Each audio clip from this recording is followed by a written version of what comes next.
Good afternoon. Another Sunday afternoon, another lecture. A few weeks ago, we concentrated and spoke about an introduction and kind of overview of Satavahana coins. Today, we're going to focus on something slightly more specific. And I'll go to my slides now and start talking about the Kshatrapa Satavahana conflict in 1st and 2nd century CE.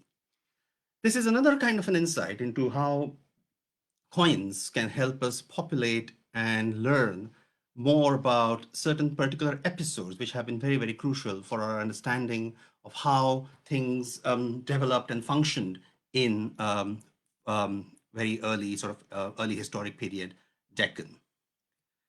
The area that we're looking at, this is an old map. So obviously it refers to the Satavahanas as Andhra in the map, but this is kind of a spatial context. And you can see that there are, the Western Kshatraps shown in sort of orange and the Satavahanas shown to the south in sort of brown color. To give you a kind of a spatial, kind of idea of space where exactly these things are happening. So essentially, this is a story between what is Gujarat and Malwa today and what is Maharashtra today in a way. So the period that we are looking at is particularly exciting and interesting, and it has lots of interesting things going on around at this time. So what happened between these two dynasties is very crucial for our understanding of the general historical picture of what happened further on and what sort of movements that it transpired into. So it's very important to understand what was going on chronologically, what was going on, in terms of how this conflict was played and what exactly happened. So the take-home point, starting point is what did Deccan look like in 1st century of the Christian era? The Satavahanas were at this time quite a weak empire, and it had fragmented. I'll show you evidence to that effect in a bit. It was ruled around this time, as coins tell us, by two fairly weak rulers who were called Kochiputta Satakarni and Kosikiputta Satakarni. And at the same time, numismatic evidence tells us that there were lots and lots of independent feudatories who starts issuing coins at this time. And presumably, these feudatories were once upon a time ruling under the Satavahana supremacy, as it were. They were appointed by the Satavahanas, but around this time, there is lots of evidence that they had sort of, at least in a sort of economic sense, monetary sense, they had gone independent and they were striking coins of their own. Some of these feudatories are the Mahabhojas, some of them were Maharathis, Mahasenapatis, Mahagamikas, a particularly interesting group of rulers called Kumaras, we shall come to it later much in the lecture.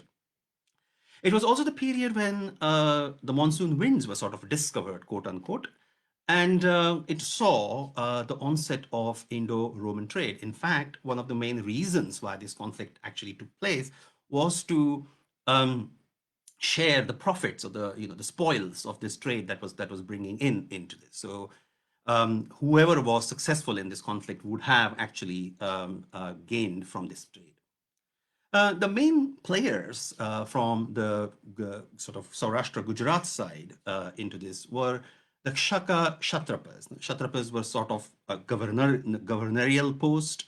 However, at this time, this post was this name was kind of used practically as an independent king, although it originally meant a governor. So they were Shakkas. They were supposedly called Shakkas. Now, these terms are very what you may call it as kind of vague in a way, because they were not exactly Shakkas. I mean, they were not Scythians. There's a question whether they were Parthians or anything else, but in generally they were called Shakkas. And there were two dynasties in the first 2 centuries of Christian era, the Kshaharatas and the Kardamakas. And the Kardamakas play a less role in this conflict, much as the Kshaharatas play a major role, and we'll focus more on the Kshaharatas than the Kardamakas in the course of this talk. So who were the Kshaharatas and where did they come from? So There is indication that probably there was some that came from Gandharan origins. So they probably have origins in the northwestern parts of the Indian subcontinent. And this is mainly gathered from the fact that one early instance of the word mention of the word Kshatrapa is in the Taxila Skull inscription of this guy called Liaka Kujulaka. So Liaka Kujulaka in this particular inscription calls himself a Kshatrapa of Kshatrapa and Chuksha.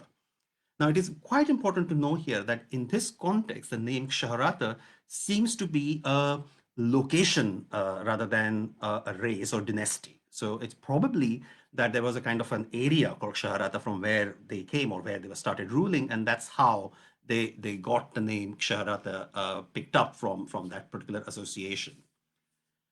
We have some coin issuers from the Gandharan sort of side who identify themselves as Kshatrapa, and Robert Senior has published them in his magnificent survey of Indo-Scythian coins and history. And we know some names like Hospios, for example, who is definitely a kind of Iranian or northwestern, has a depiction of fire worship going on his coins. And there's this guy called Higaraka as well. So these are all the early Shahrata coin issuers. But after that, after this happens in Gandhara, they start appearing in peninsular Gujarat. Now, the trajectory of their appearance from Gandhara into Gujarat is not very clear. But most likely, it probably happened along the Indus and, from Gandhara to Sindh, Sindh to Gujarat, or Kutch via Kutch, something like that. And we have the early Kshatrapa rulers in Gujarat, known from coins to us, are Abhiraka and Bhumaka. And both of them have a particular kind of symbol. I'll show you the coins in a minute. A particular kind of symbolism associated with their coins, and they employ what is Pancharatra imagery. So they employ the symbols of plowshare and wheel, which were very well-known symbols of Sankarsana Balarama and Vasudeva Krishna, two Pancharatra heroes at this time. So when they established themselves in peninsular Gujarat, from there they sort of spread towards South Rajasthan and again to Malwa. Of course, the most famous Kshatrapa king is Nahapana, and this is where the apogee of Kshatrapa rule takes place. Here are some early coins. There is a coin of Higaraka, who also identifies as a son of Higaraka. So he shared his name with his father. And as you can see, the coins are copied exactly from the copper issues of Apollodotos II, the Indo-Greek ruler. And his dates are something like around 60 BC. So Higaraka might have sort of existed somewhere in closer to 50 BC or 40 BC, but closer to that sort of period to have copied these coins so faithfully. The second coin that you see here, courtesy Pankaj Tandon's coinindia.com, is a coin of Abhiraka. And here I can, as I showed you, on the reverse, you can make out that there is a symbol of Pancharatra cult, the wheel of Krishna, Vasudeva, and the plow of Balarama. Interestingly, this plow is not exactly fully a plow. It has been composed of a half portion of a lion and half portion of a plow. So it's kind of a composite kind of standard. On the obverse of the coins of Abhiraka, you see the depiction of Nike, which is again copied from Parthian coins. It's a straight copy from the coins of Gondophares and his successors, who were sort of during the 1st century BC. But the more common coins are of the ruler whose name was Bhumaka. Interestingly, we really don't know the relationships between these people. They all call themselves Shahrata, but we don't know whether Abhiraka was a father of Bhumaka or what sort of exact relationship these people shared between themselves. For that matter, the most famous ruler was Nahapana, and supposedly his predecessor was Bhumaka, but we really don't know the exact relationship between what relationship existed between Abhiraka and Bhumaka, and between Bhumaka and Nahapana. What is interesting, although, is that from Bhumaka onwards, the Kshatrapas do share a certain dynastic emblem, and you can see this on the obverse of Bhumaka's coins here. And the dynastic emblem consists of this symbol of a thunderbolt, which is kind of three prongs on either side of a dot, and an arrow or a spear-like object. And in between the two, there is a little dot. So that kind of dynastic emblem is shared by all the Kshatrapa rulers.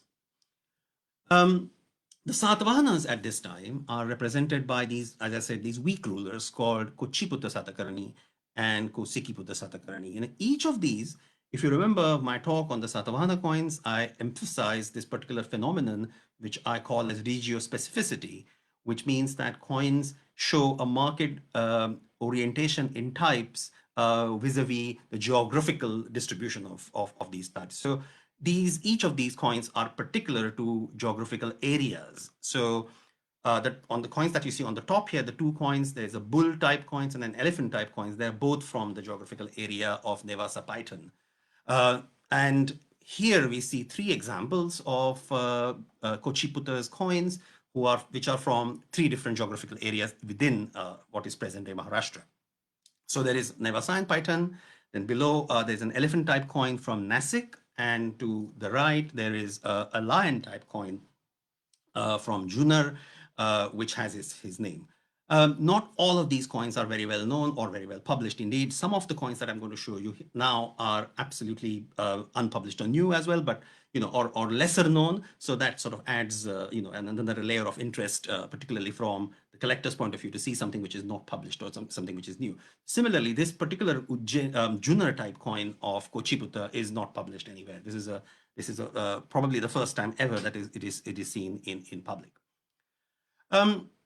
Kosikiputta Satakarni's coins are kind of overlapping with some of these areas, but they are also known from areas where Kochiputta's coins are not present. So, for example, here the big lead coin at the bottom is from Western Maharashtra, and this is an area where Kochiputta's coins are not present, and this is where you find only Kosikiputta.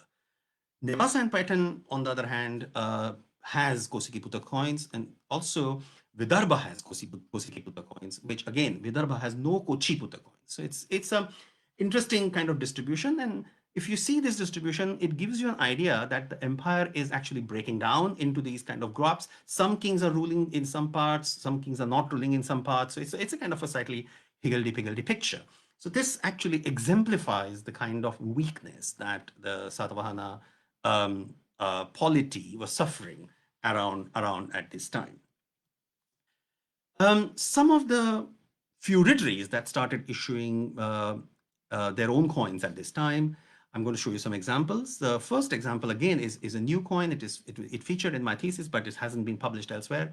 And it is of a feudatory whose title was Gami Kumara. This is the prince of the village kind of connotation. And these are mainly known from Western Maharashtra in and around Vai and Karad area. And here is a coin of Gami Kumara, whose name was Mahasivala. And you can see that it is mentioned on the reverse around the swastika in the center. Similarly, a lot has been now known about the Mahabhojas because they are a very important feudatory. They supposedly were quite significant on the Konkan coast, and we know them from inscriptions from the cave temples of Kuda. There is an example of a Mahabhoja coin. Here you can see that the dynastic emblem is of a turtle, and it's shown very prominently on the obverse. On the reverse, the Mahabhoja coins still have here a symbol which is associated closely with the Satavahanas. So most likely, when the coin was issued, the person who issued this, whose name was Sadakara Sudassana, has kind of acknowledged the Satavahana supremacy by putting the Satavahana emblem of the Ujjain symbol, of which the top orb is modified with a little crescent. So this was a typical Satavahana emblem, and this is what was shown on these coins.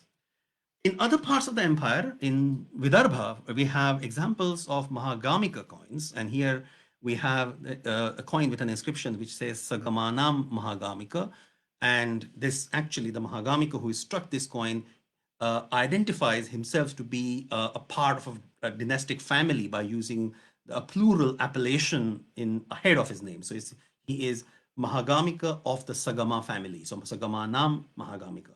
So this is what the legend says. It actually does not give his proper name, but it's just a family name.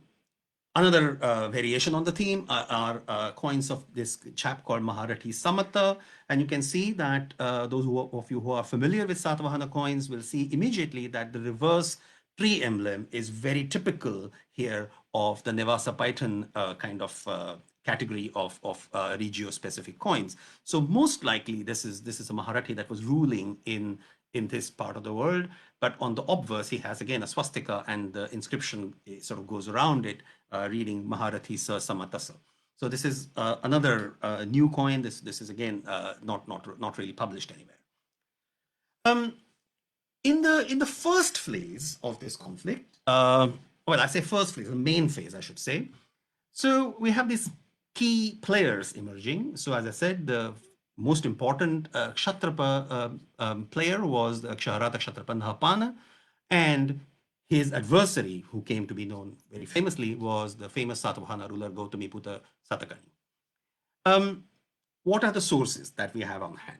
So mainly there are inscriptional sources. So we know from inscriptions in the cave temple complexes in Nasik and Kale that there are terms which are specifically used to describe the achievements of Gautamiputra.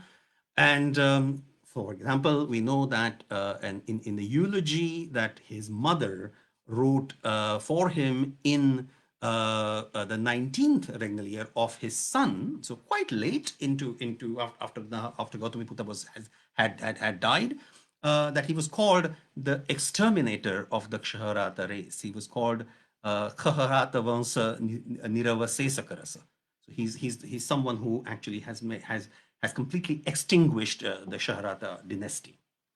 Leaving aside these kind of eulogistic things, there's a more practical thing which is inscribed in one of the inscriptions attributed to the reign of Gautamiputra himself. And here he's rededicating a field. And it is said that it sort of once belonged to Nahapana, and it didn't actually belong to Nahapana, but it once belonged to Nahapana's appointee, who was his son-in-law. And it said that this once belonged to him, and I'm going to rededicate it. So this is what the inscription says. So there is a clear reference to a kind of political interface here. There are interesting references in textual evidences as well. For example, the Jaina text Kalakacharya Kathanaka tells us how the conflict was played out, and there's a story about a Jain monk who's insulted by the king of Bharuch, and then seeks the services of the king of Python to seek his revenge. So this is the kind of, in a nutshell, what the Kalakacharya Kathanaka is. Apart from that, there are Western texts, of course. When we talked about Satavahanas, we talked about the famous Western text called Periplus of the Erythraean Sea, which has snippets of information. So it mentions kings like Nambanos. It mentions somebody called Sandares or Sandanes. And there is also a mention of somebody called Elder Sarganes. But most importantly, for all this story, as I shall show you, the coin evidence is really crucial and really interesting. We should see a little bit about Nahapana. So who was Nahapana? As I said, he's called could have been Parthian or Scythian. We don't know exactly what his genealogy was. Nahapana name sounds more Parthian than Scythian, but he certainly was of a foreign kind of origin in that respect. When you see his coins, he identifies himself with two denominators. He also calls himself king. That is the common term. But he also identifies himself as a Kshatrapa, and with his secondary title, which is either Kshatrapa or Mahakshatrapa. So this is a kind of a typical Scythian polity reference, that Kshatrapa is a kind of a lower title, and when a Kshatrapa becomes more important and more sort of controls more power, then he calls himself a Mahakshatrapa, the great Kshatrapa in a way. Nahapana is of course known for issuing a very extensive silver coinage, and this is directly connected with the influx of Roman silver that happened circa after AD 40. And this has been proven by Paula Turner, who analyzed Nahapana silver coins and found similarities with the metal of the Roman denarii of the same time. Here again, inscriptional evidence is very important, and we have Nahapana's inscriptions in Deccan, again at the same two places, Nasik and Karla, these kind of act as a theater for kind of evidence that we have for this conflict. And there are, votive inscriptions mentioning his rule, mainly dedicated by his appointee, who was his son-in-law, whose name was Ushavadata, and he was married to Nahapana's daughter, whose name was Dakshamitra. Ushavadata himself identifies himself as a son of a person called Dinika. Interestingly, from the inscriptions, we know that the regnal dates of Nahapana are mentioned in their 40s. So the last year that we know from any inscription, this inscription that occurs in the cave temple complex at Junar, and that is 46. So we know that he was at least around ruling for at least 46 years, if not more. Much like the flavor of the numismatics is at this time, Nahapana also struck coins in different regions into different types. Classic example of Nahapana's coins, the most famous example is, of course, his silver drams, which was struck to an Indian standard weighing about 2.5 grams. And they are interesting coins. They have the effigy of Nahapana on one side, and on the reverse, you can see the dynastic emblem of the king, the thunderbolt and arrow device, which we saw on coins of Bhumaka as well. And quite interestingly, these coins are inscribed in 3 scripts. So on the obverse, there is a kind of bad, corrupt cursive kind of Greek. On the reverse, there is Kharoshthi and there is Brahmi. However, they all are inscribed using only one language. So there are 3 scripts and 1 language, and the inscription actually identifies Nahapana in Prakrit as a kind of issuing authority. So the Brahmi inscription reads, Radnyo Kshaharata Nahapanasa. This coin is of King Kshaharata Nahapana. The Kharoshthi inscription is pretty much the same. And the Greek inscription is actually a transliteration of this Brahmi or Prakrit legend into Greek. So it's not exactly in Greek language, but it's in Prakrit, inscribed in Greek in a crude way. The Brahmi sort of takes precedence at this time, and we can see from other, the numismatic evidence tells us that the Kharoshthi inscription actually goes getting truncated, and sometimes it sort of drops letters as well. So by all means, it is quite certain that the Brahmi inscription was more important for the people that were using this, the target audience of consumers of this coinage. The coins below are actually regional types, and the one on the left, which is an elephant type, which was struck in Nasik, and the one on the right is a lead coin struck in some kind of deep in Maharashtra, around the territory which is now presently Aurangabad, and these are known chiefly from the sites of Bhokardan, which is to the north of Aurangabad. And there again, the last type is an uninscribed type. It has a lion on one side with a tail curved on its back. On the reverse, again, you see this prominent thunderbolt and arrow device that you see on the silver coins as well. In the Nasik type coin, the elephant is on obverse, and it also has these 2 thunderbolt and arrow. The arrow is in front of its trunk, the thunderbolt is up on its back. So this dynastic emblem is really crucial in asserting who these people are, or what are they, what exactly is, who is striking the coins. The first numismatic evidence that we have is of coins which are being counterstruck by these 2 authorities. In 1906, a massive hoard of silver coins of Nahapana was found in a place called Jogaltembi, which is near Nasik. And it contained 13,000 coins. And out of the 13,000 coins, approximately 9,000 were counterstruck by Gautamiputra Satakani's emblems. So you can see here bits of Nahapana's thunderbolt emblem on the reverse, and on top of which there is an Ujjain symbol with the 4 circles counterstruck with a little crescent modifying one of them as well. On the obverse, it's usually a hill symbol, and there's an inscription that goes around the hill symbol, which is not very clearly evident on this coin, but you can see it on many other pieces. So, and there is a whole plethora of variations on the theme here. So there are lots of coins which have different. There's a 3-arch till, there's a 6-arch till. There's a hill with dots. There's a hill with not dots. There's a hill with crescent. There's a hill without crescent. Blah blah blah. Lots and lots of varieties in this. So this is a phenomenon that was going on for a while. This is not something which was kind of done in a kind of snapshot way. Originally, when these coins were found in 1906, the time of Swadeshi movement, this was again sort of by nationalist historians, this was seen to be a kind of assertion of regional, local indigenous powers against foreign invasions or invaders. So obviously, this was kind of given a colonial kind of spin in terms of its interpretation. However, we know that this was not the case unilateral. I mean, this was not a case where only Gautamiputra was counter-striking Nahapana's coin. As you can see from the coin which is below, it even Nahapana counterstruck the Satavahana coin. So the counter-striking was mutual. And this opens up a very interesting numismatic evidential aspect about these coins. And when this sort of thing happens, when two kings counter-strike each other's coins, it is absolutely certain that they can only exist as contemporaries of each other. So this actually ties these two kings very neatly into a kind of a numismatic contemporaneity in a way. So that is, which is something, a crucial evidence that it offers on the hands. However, the succession, the political interface between Satavahanas and Nahapana is also seen through the employment of similar types by these two. And this is kind of evidence of type succession that is offered to us through the coins. On the top, two examples of elephant type coins from Nasik. You can see that they are basically of the same type. There's an elephant with trunk upraised on one side and a tree in railing on the other side. The Satavahana coins have an Ujjain symbol with one orb modified with a crescent top of the elephant, which is again a kind of Satavahana indication.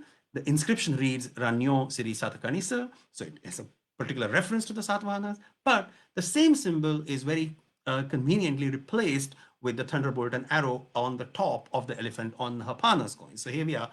It is kind of small changes that were being made, and new dynastic affiliations were suggested through this kind of deployment of these symbols, which had dynastic connotation. Similarly, we can see that happening on the lower coins. These two coins are from the regio-specific areas of Junnar. They have a very typical depiction of a lion with a dotted mane. It's kind of majestic lion standing. And the coin on the left has the inscriptions of Satavahana, Satakani. Actually, on the reverse, there is the Ujjain symbol, which is again with a Satavahana affiliation.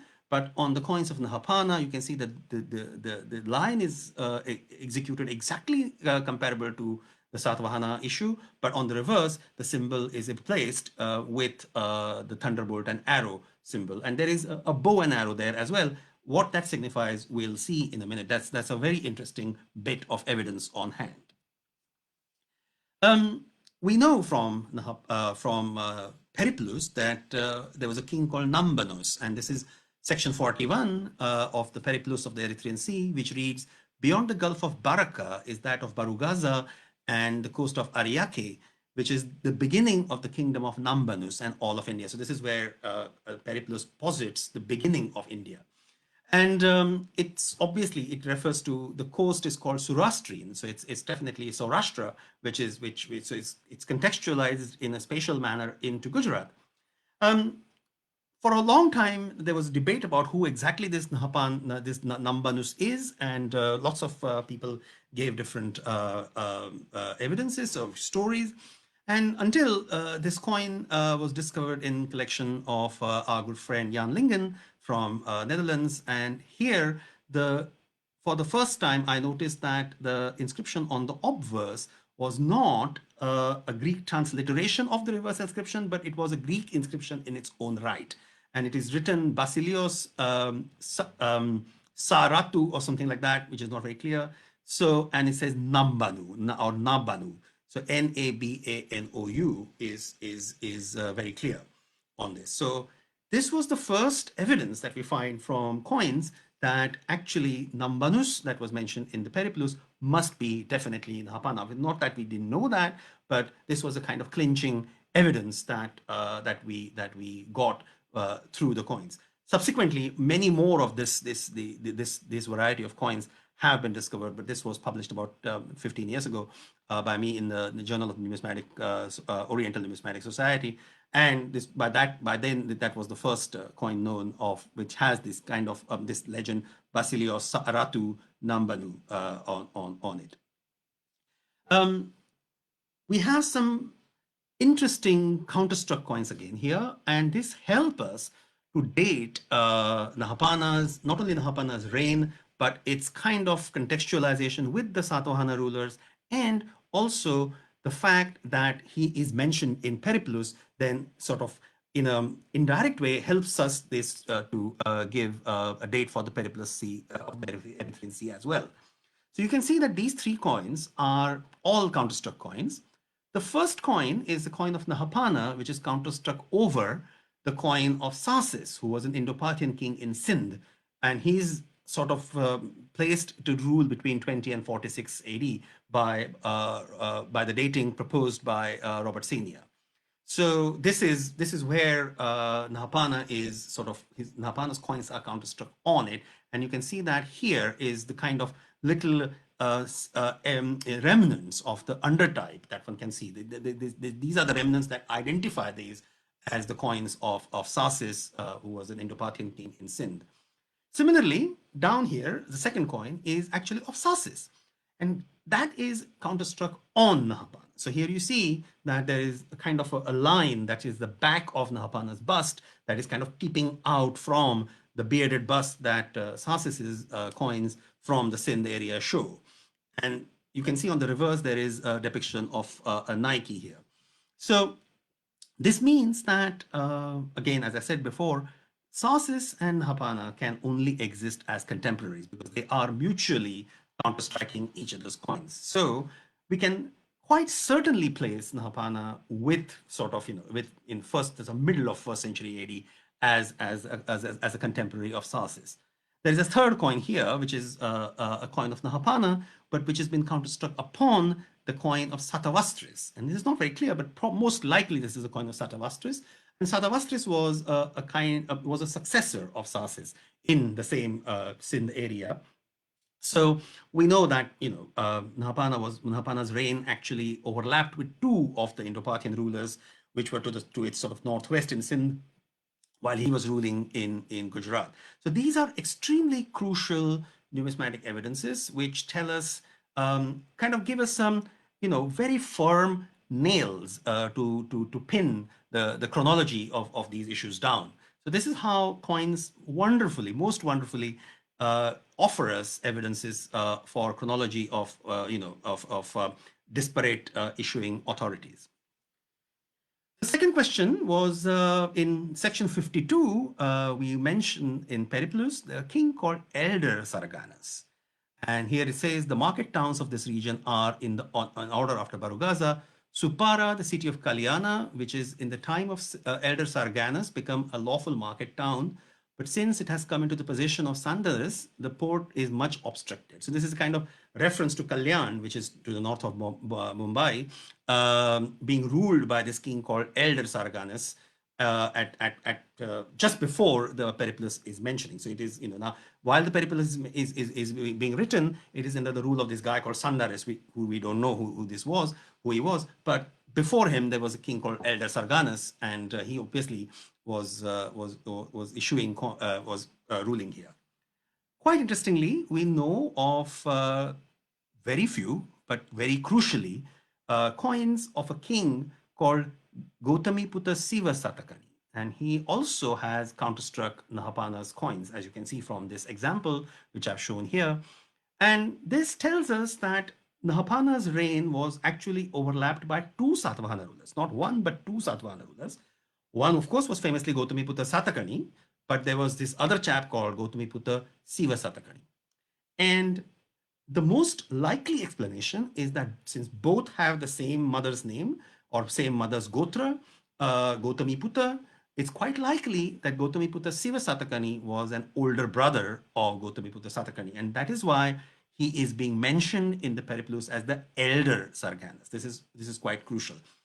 The linguistic derivation of Saraganas from Satakani is very well believable. Only the question was, well, why was he called elder? So I think the reason why he was called elder is because Gautamiputra Siva Satakani was an older brother of Gautamiputra Siri Satakani. And apart from this rare silver issues that are counterstruck on Nahapana's coins, we also know now a number of types, regional types for Gautamiputra Siva Satakani as well. And here are some examples. The two on the top are from central Maharashtra, Bhokardan, the Aurangabad area. And you can see that there is a lion on the obverse, and there is this dynastic composition of a tree in railing, and the four-orbed Ujjain symbol modified with a crescent on the reverse. But around the lion, and you can combine these two coins together and see that around the lion, the legend is Ranyo Gautamiputra Siva Siri Siva Satakanisa is quite clear. His coins are also known from Nevasa hill type. So the small copper coins that we see down here, the rectangular one is a hill type coin, which has Rayo Siva Satakanisa inscribed around the hill. And on the reverse, there is a tree in railing. Interestingly, these coins are also known counterstruck by Nahapana. So, again, this actually proves that it is not just Siva Satakani counterstriking Nahapana's coins, but Nahapana also counterstrikes Siva Satakani's coins. And again, that clearly shows us that these two can only exist as contemporaries of each other. Last but not the least, the Junar lion type coins, which is a fairly recent discovery. These did not feature in my thesis when I did it 20 years ago, but it's perfectly valid in the chronological sequence that Siva Satakani should have issued coins in the Junar lion type as well. So here we have an example of Junar lion type coin with the inscription Ranyo Siva Satakanisa. As Nahapana becomes powerful, he starts pushing into Maharashtra, and we have many areas in what is today's north, western, or central Maharashtra, which start issuing Nahapana's coins. Quite importantly, he also starts controlling the Konkan coast, and that is very crucial, as we know, because that is where all the Roman trade is landing. So, and we have again a very clear reference to the consternation that is going on at the coast, along the coast at this time from the Periplus, because it says that if you actually try to go to Kalyan, then it's likely that the ships will be rounded up and then directed towards Bharuch or Barugaza. So it's a clear reference that the trade was actually being driven away from what originally were Satavahana ports. However, later, when he was in his ascendance, he probably must have taken the advantage of the weakness of Siva Satakani and then expanded his realms into these areas. So we know of Nahapana's issues from Junar, we know them from Bokardan, we know them from Nasik, and this is an interesting leg type coin, which is from North Konkan, which again has the bust, it sort of mimics the silver coin type. The Junar lion coin types are very much into showing the same Junar lion on the obverse. The Bokardan coins are very similar in fabric and weight to the elephant type Satavahana coins that were circulating there, but they have completely changed the obverse depiction of an elephant with the Thunderbird symbol there. But the reverse, the tree and railing is still retained as a type. And the Nasik coins, we've already seen what they look like. What happens after that is very interesting. This is something which adds more subtleties and more layers to our understanding of how the conflict was actually played out. Coins offer us very clear evidence that some of the feudatories that were issuing coins under the Satavahanas actually switch loyalties.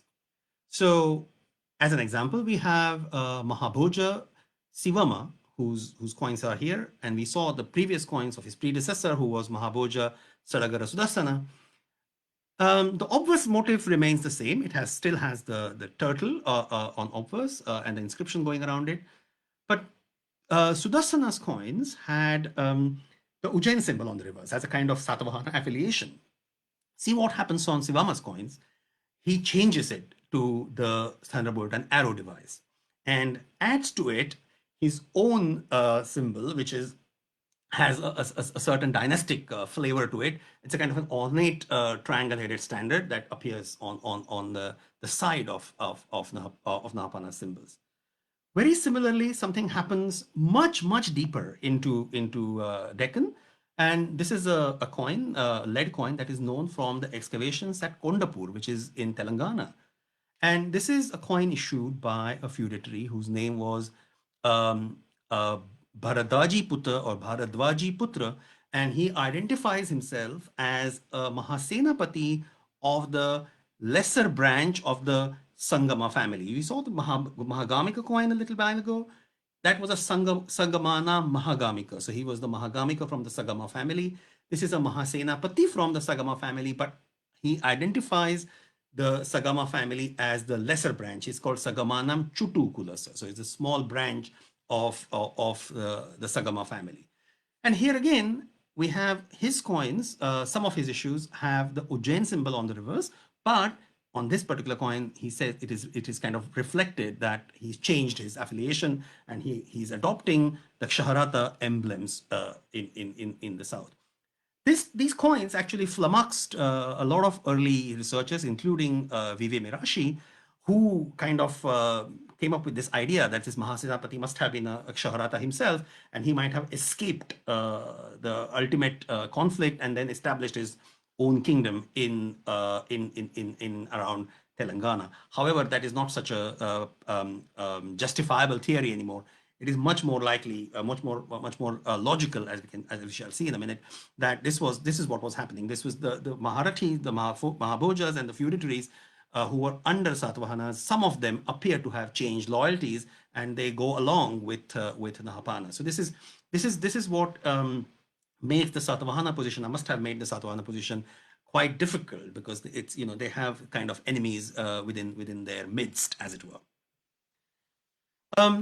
One particular story that appears at this time, which is practically unknown and has never been, you will not find this in any major historical textbooks at all, is of a local ruling family who identifies itself as by the name Kumara. And it's most likely that Kumara was some sort of feudatory title in its own right. We saw coins of Gami Kumara, which is a well-known feudatory title on coins, as well as some seals that were discovered at other Satavahana sites.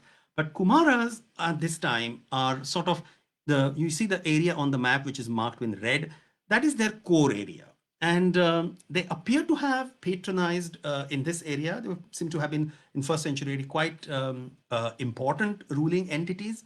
We really don't know anything much about it because their coins are mainly issued by a single legend.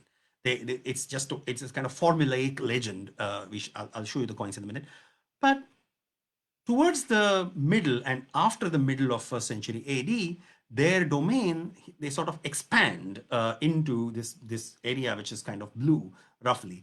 And this is what is happening. So we have Nahapana thrusting and pressing against the Satavahanas from the northwest. He comes down from Bharuch, which is in Gujarat. He comes down via Khandesh and sort of targets Junnar and Paitan, which are these kind of major Satavahana sites. And the Satavahanas are pushed towards down to the south or the east.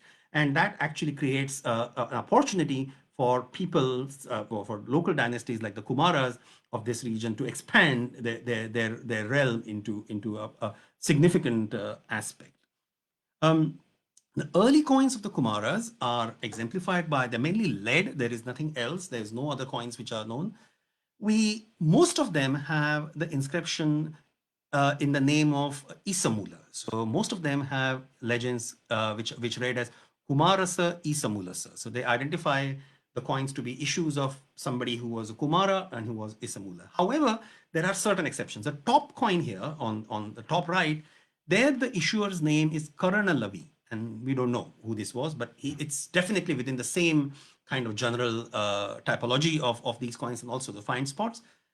Quite crucial here is the aspect that they have this bow and arrow as an important symbol of their identity.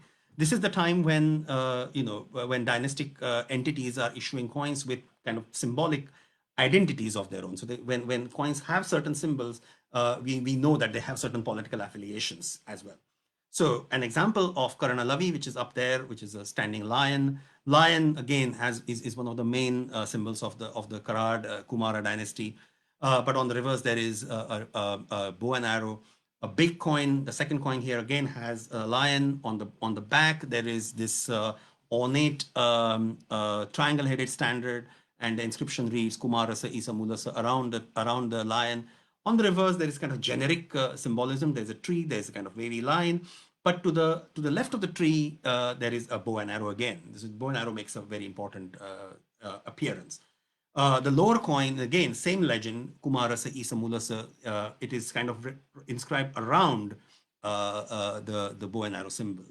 And quite interestingly, we know that this particular design feature of bow and arrow going around, and Brahmi legend going around bow and arrow, was later adopted by the Kuras of Kolhapur area. So this is probably issued towards the south of the Kumara territory.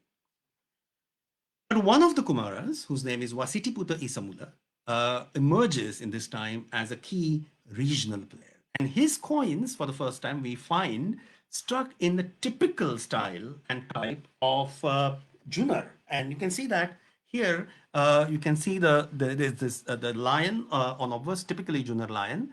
And here his name appears around it, saying Vasiti Putasa Isamulasa.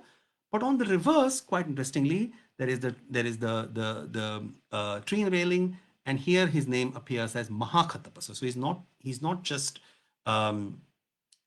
issuing coins in his own names, but he's also adopting the title Mahakshatrapa from Nahapana. So, and we have his coins known also in bronze, similar coins. Again, make sort of focus on the reverse. There's the bow and arrow with a curvy line below. So bow and arrow makes a very important element, dynastic element in the identity of these coins. To the south, we know these are again very less known coins. These are coins which look very similar to the coins of Kura dynasty from the south, which was ruling at this time around in Kolhapur and further south. And you can see that the symbol of the tree, the bow and arrow, is in the center, and around there is a legend which reads Rayo Vasitiputasa Isamula Nandasa. This is very interesting that on Junar type coins he calls himself Vasitiputa Isamulasa, but on these coins he calls it Isamula Nandasa.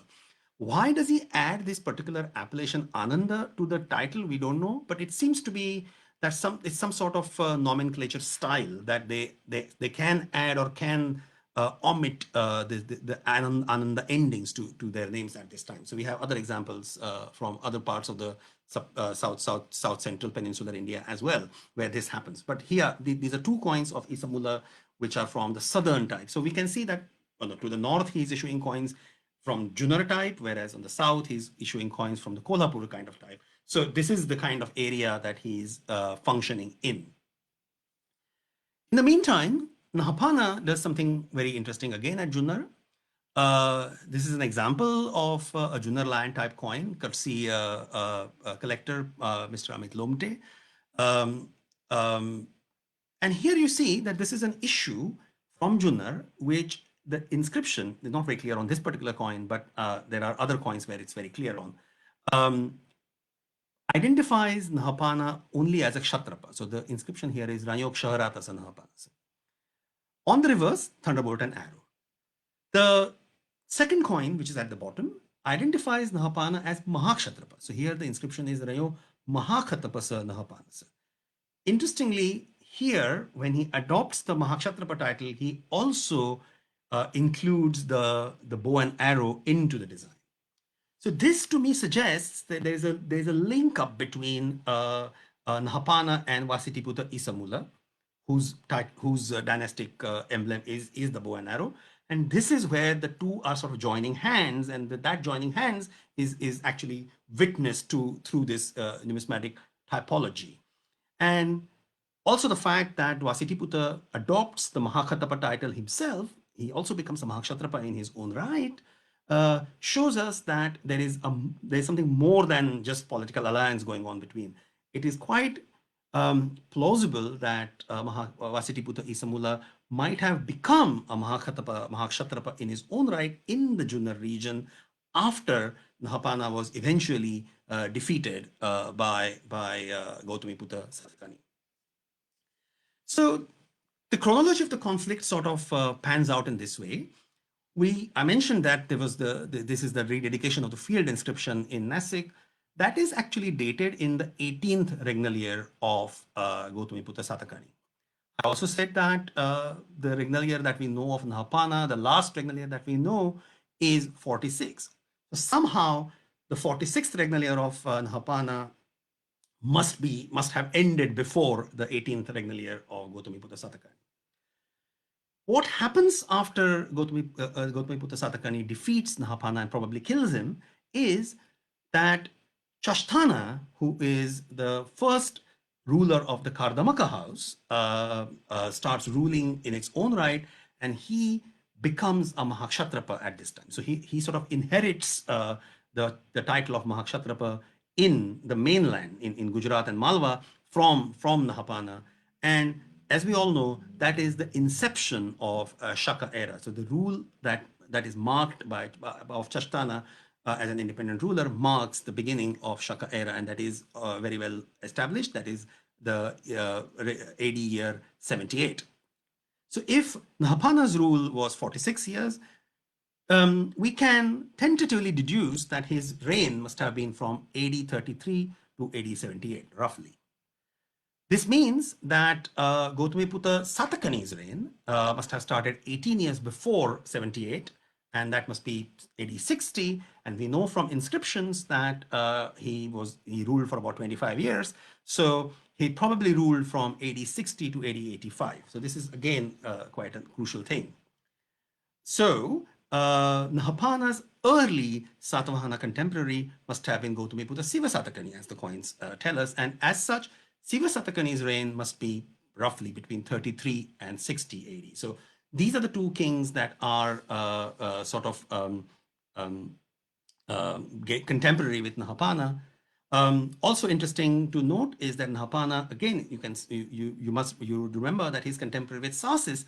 Sasis's rule is roughly between 20 and 46 AD.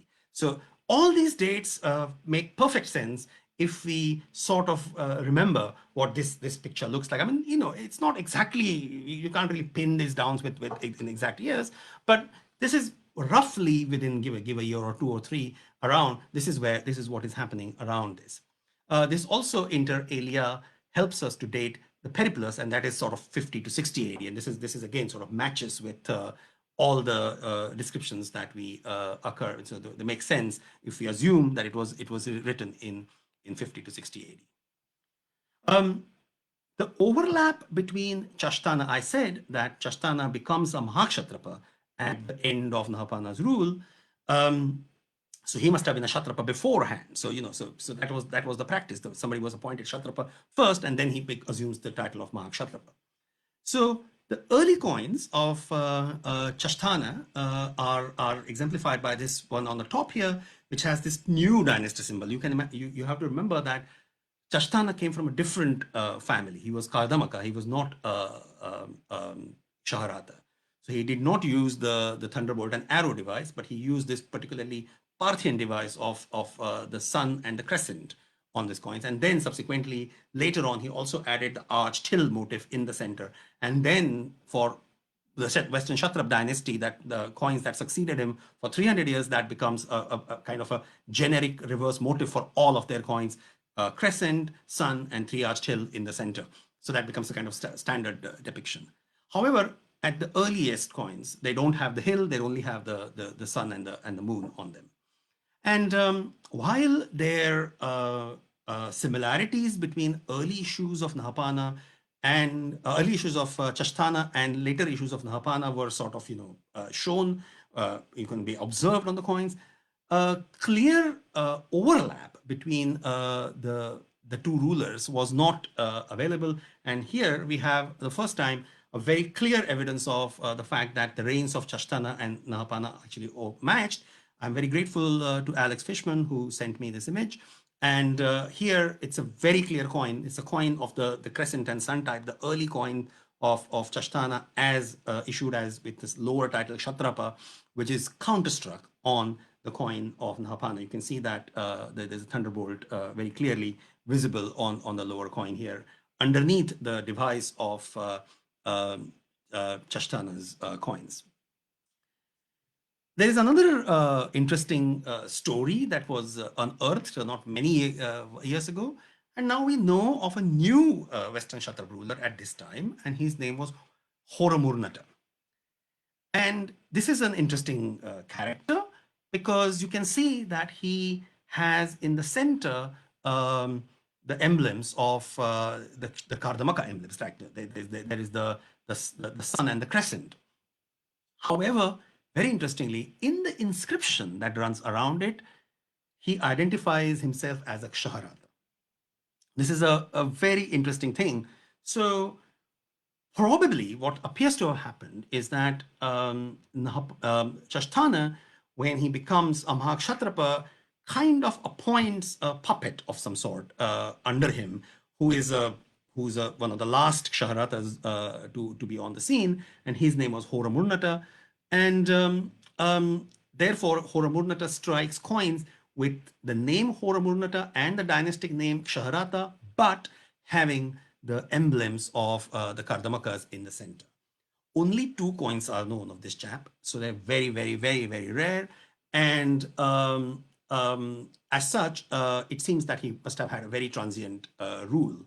The coins are exactly in the same type as Chashtana's early types. There's a Brahmi inscription on the right-hand side and the Kharoshti inscription on the left-hand side. And this is a new ruling entity that sort of, adds another layer of complication to the picture. I would personally date him to about 78 AD, just about, in that year when Chashtana becomes the Mahakshatrapa. We know from another sources that particularly the geography of the Greek geographer Claudius Ptolemy, which is known to have been written in circa AD 150, that there's a mention of 3 kings at this time being contemporary. They are Baliokouros, Tiastanes, and Syropolomoios. So these are the Greek renderings of the names of 3 kings. Baliokouros is most likely the Kura king Gautamiputra Velevaya. We can see these coins, the bow and arrow type coins in here. Syropolomoios was definitely Siripurumavi, the Satavahana king, exemplified by the portrait coin, and Chashtana as the Mahakshatrapa ruling from Ujjain at this time, and is referred to in by his Greek rendering Tiastanes. So this book that was written around 150 AD mentions these 3 as contemporaries, and by our chronology, these are the 3 kings existing around 90 to 100 AD. So they make perfect sense in the context of Ptolemy's textual reference. So the hypothesis that we accepted in the previous slide about how the dates have been arrived at must be accurate. So this is a kind of a secondary confirmation of that particular hypothesis about chronology that we see from a textual source such as the geography of Ptolemy. Also interesting is the evidence that is offered to us by the coins struck by Damazada. Now we know from coins that Chashtana had a younger brother named Damazada, and he also issued coins in his own right. So there is an example of a silver coin of Damazada, again courtesy Alex Fishman. And there are 2 examples of copper coins, which are again counterstruck on other coins. And these are taken from Pankaj Tandon's collection website, coinindia.com. And you can see that they are coins of this ruler called Vimatakto or Sotomagus, who was a Kushan ruler. And the 2 coins are of 2 different countermarks. You can see that they have taken care to apply the countermarks right behind the head of the king. So the coin on the left has a hill, which is upside down on this coin, which is counterstruck behind the head of the king. And the coin on the right actually has a 2-line Brahmi inscription in a tablet, which has been counterstruck behind the head of the king. And here the inscription reads, Swami Sa Damazada Sa. So he's not calling himself Kshatrapa or Mahakshatrapa. He just calls himself a Swami, which is a well-known appellation that many Western Kshatrapa kings used on their coins as well as in their inscriptions. So these are definitely attributed to Damzada, who was the younger brother of Chashtana, and most likely when Chashtana becomes a Mahakshatrapa, he appointed Damazada as Kshatrapa for the lower office, which is this was a typical practice in the segmented kind of kingship that was practiced amongst the Scythian or Parthian ruling entities. But what is interesting is the fact that if Damazada was counterstriking coins of Sotomagus, then we know from researches done particularly by Joe Cribb that, and also the famous Rabatak inscription that was discovered in Afghanistan, that Sotomagus Aka Wimataktu ruled between 80 and 100 AD. As such, these coins and the existence of Damazada must sort of be around that time or after. This also offers us a kind of good fit with the chronological position that we took 2 slides back, and this again is a particularly interesting piece of evidence that we have on hand through coins and through counter-striking with the kind of propositions that we're making. So the thing is that I get this question asked a lot of times. What makes a chronology work? What makes a chronological proposition work? And to me, the real thing that it makes it work, that it should, one proposition should answer intersectional or cross-regional chronological questions. So this is what is happening, exactly what is happening here. The coins are from here in this particular slide, the Damazada coins, which are being counterstruck upon. The Sotomagus coins are from Gandhara. They're not from Gujarat. They're sort of imported into Gujarat through trade or whatever it is, and then they're sort of being reused there. But the fact that that particular proposition and the date of Bhima Taktu, who is not in any way directly connected to the Satavahanas by any means, so they're sort of brought together by these chronological approximations. So the chronological approximations must be accurate. So this is something which is a very crucial kind of piece that we sort of put together into this picture. That sort of ends the first phase of conflict, but the conflict doesn't end itself there. I mean, the conflict sort of goes on because, of course, these are major political dynasties. There is references in this conflict still being continuing under Rudradaman, who was the grandson of Chashtana. So this is a few 30 or 40 years later, around 150 AD. We know that the inscription that he wrote in Girnar on the same stone, which carries the inscriptions of Ashoka and inscriptions of Skandagupta. It's a very important epigraphic stone in the history of Indian epigraphy. That he mentions that he completely defeated Satakarni, the lord of Dakshinapatha, the lord of the southern country, and in a fair fight, he referred. He says, Nirvyazam avijitya avijitya. That is, those are the Sanskrit words that he used, Nirvyajam. So it's clearly defeated him twice, but he did not destroy him completely because he was near in their connection. The particular word that he uses in Sanskrit in this inscription is Sambandha Aviduraya. So this is indicating that he was closely related to him. So there was some sort of relation between Satakarni, the lord of Dakshinapatha, and Rudradaman. That's why even after fighting with him, he did not destroy him completely. He sort of let him go in a way. And what that relationship was is known to us from another inscription, which is miles away from Girnar in Gujarat, which is actually in Kanheri in the present day Greater Mumbai. And here the inscription says that it was the queen. This is a votive inscription.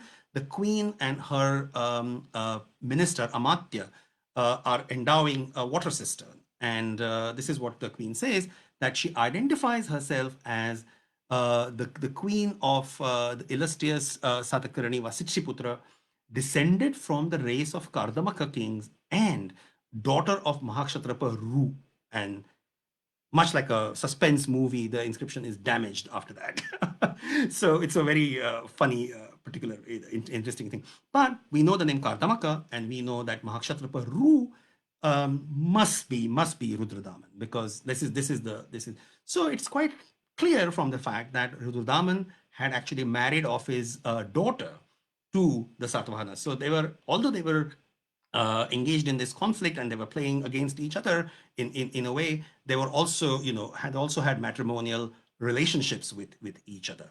So this is the kind of second, much after the Kshaharata defeat by the Satavahanas. This is the second time that we have still that in middle of the second century AD. Also, the conflict is still going on, and a very curious depiction of this is sort of something probably might be connected, is found in the recently discovered Kanaganahalli Stupa. And one of the many interesting friezes the stupa has revealed, there is this depiction of a ceremony which is going on between two kings. And obviously one king is offering water from a water pot on the hands, the outstretched hands of the another king.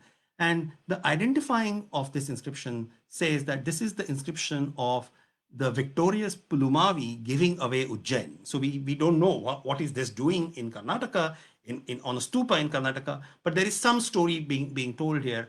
And this kind of giving away of Ujjain might be something to do with one of these kind of exploits. And I think this is the way that it occurs on the Buddhist stupa. Here, the giving away of Ujjain is obviously being shown as a kind of act of piety. It is not a defeat in a way.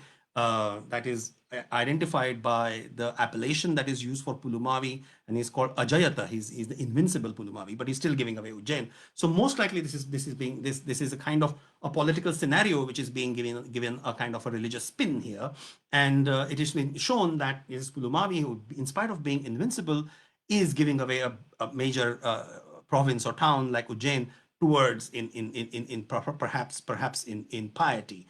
This is what is being shown here. Possibly, not 100% sure, but possibly this has the backdrop of the Kshatrapa Satavahana conflict that was unfolding in the first century AD, and the territories that were being exchanged or given away in a way. So to conclude, what are the outcomes? What do we know from this phase of conflict? Well, first of all, we know that the Kshaharata supremacy in first century AD definitely ended with this conflict, and the Kardamakas were the next rulers that sort of entered, and this probably happened in the seventh decade of the first century AD, and this was the end of Nahapana and his line, and the second different dynasty of Western Kshatraps takes over after that. That dynasty is heralded by Chashtana, who becomes a Mahakshatrapa, and then starts, or his reckoning is then taken to be understood as the era of the Shakkas, the Shakka era that we still use in Maharashtra.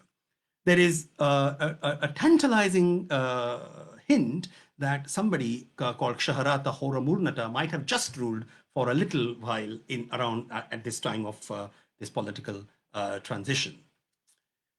Gautamiputra Satakani and his son Vasitiputra Pulumavi do re-establish the Satavahana power, but as a result of this conflict, they are more and more pushed to the south and the east. And this is where majorly in the subsequent centuries, second century and third century, that their power base becomes Andhra in ways that was not the case in the first century. So the kind of political pressure that is exerted on the Satavahana polity from the northwest through Gujarat and Khandesh kind of makes them expand in the southern and the southeastern parts of peninsular India.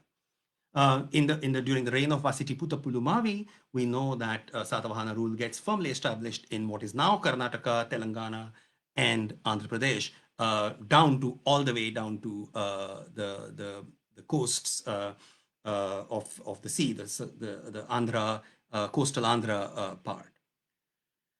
When they do that, they also eliminate local dynasties, because these are the people who actually have sided with invaders, as it were. We saw that the feudatories were actually switched allegiances.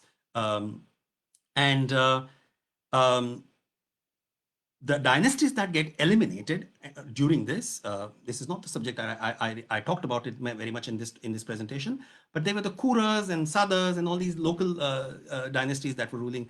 They get sort of assimilated, and also we do not hear anything more of the belligerent feudatories such as Mahabhojas, for example. They just sort of vanish after this. So most likely they went down the same route as Nahapana sort of was sent by Gautamiputra Siva. It's very interesting that one of the eulogy descriptions for Gautamiputra Siva in the famous Nashik eulogy is that he won over a confederation of enemies. So, he says he won over a Shatru Sangha.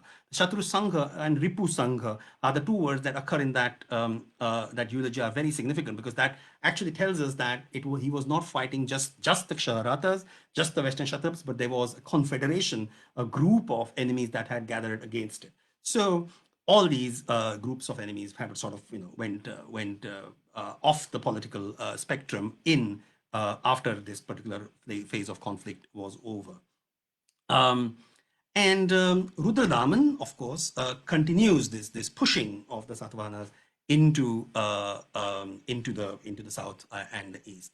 So the nature of Satavahana polity, the spread of Satavahana polity, very much changes through the conflict, and therefore the conflict is the phase of conflict that lasted for more than 50 odd years is mostly viewed as can be viewed as a watershed moment in the dynastic history of peninsular India.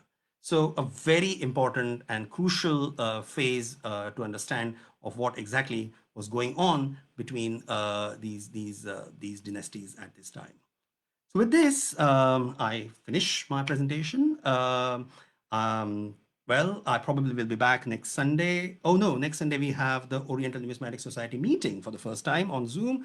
The members are most welcome to attend, but I'll keep on doing more presentations whenever I can. Till then, all of you keep safe, keep happy, keep studying, and all the best. Thanks ever so much. Bye bye.